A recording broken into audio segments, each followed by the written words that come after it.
growing in parenting. One of the most difficult elements of my life is how to grow as a parent. Not only because I wasn't raised in a Christian home, I'm kind of reverse engineering this whole Christianity throughout your entire life thing. So I'm trying to figure out how I can be a Christian parent. How can I commit every way to the Lord? I read a lot of books about it. As we talked about, I listen to a lot of books about it. I read a lot of great blogs on it. There's amazing women out there who have already walked this path that I'll kind of try and pull from. I'll watch for their wisdom and go, okay, how can I do this better? How can I do that better? What books do you read? How do you do this? So I read those things and try and figure out how I can grow. But ultimately, I have 6 children, which means I have 6 different personalities. I have 6 different people who need to be growing in different ways. I need to commit them to the Lord every day. I need to figure out how to work them. And I have 4 really loud children and then 1 very quiet one. And then there's the baby, which we don't really know which way she's going to go yet. They don't really tell us until they're about 18 months old. But for the most part, I'm kind of thinking she's going more towards the first 4. But hopefully she can go towards the 1. But, you know, I'm really loud, my husband's really loud, and we have this 1 very quiet little girl. Unless she's mad, then she's loud. But other than that, she's 2. So I need to figure out how to grow a meek and quiet personality in her, because that's naturally her disposition, when I'm not naturally like that. That's a challenge. So I'm constantly thinking about how I need to grow her. Now, the Lord gave her curly hair, and every day for 10 minutes I sit down and work on this curly hair. My other daughter has hair that goes everywhere, and no matter what I do, it goes everywhere. So I'm always trying to come up with different ways to be able to do her hair so that it doesn't look like I've never touched it before at noon.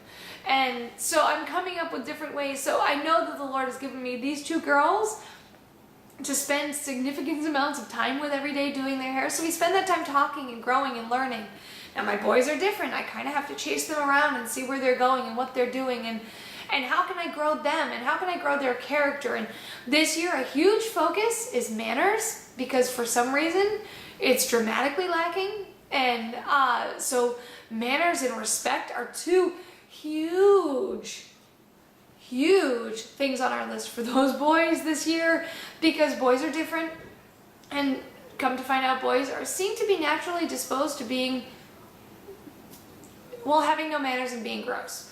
That's just kind of what I've concluded. Now I'm an only child, I have no brothers, it was just me. Girls aren't naturally like this. And so I'm trying to figure out, by talking to moms of boys, like, how do you make them not disgusting little heathens? And so that's what I'm trying to do. That is a mountain I'm conquering this year in parenting, and Lord willing, by His grace, I will have some nice, respectful, not gross boys at the end of the year. Whether it pans out or not, we'll find out, but it's something I've committed to the Lord. So think about those things in your children, whether it's 1 or 25 children that you have. Think about each of them and how you want to go. Now, I did give you in the printout a form that you can fill out for each child.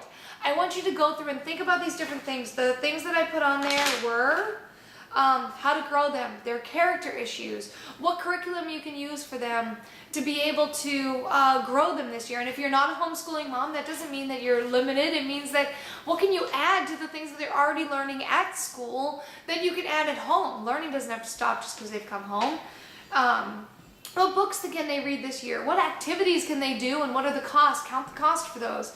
What birthday gifts can you give them that can help grow them? How much TV time or screen time will they have a day or a week? How are you going to train them to be able to serve? What chores are you going to give them? And are they going to be paid chores? Or are they, like in our house, your first chore is free, you're going to get paid for the second one. If you don't do the first chore well, you're not going to get paid for the second one. It'll be deducted because we'll have to pay somebody else to do that. By somebody else, I mean me.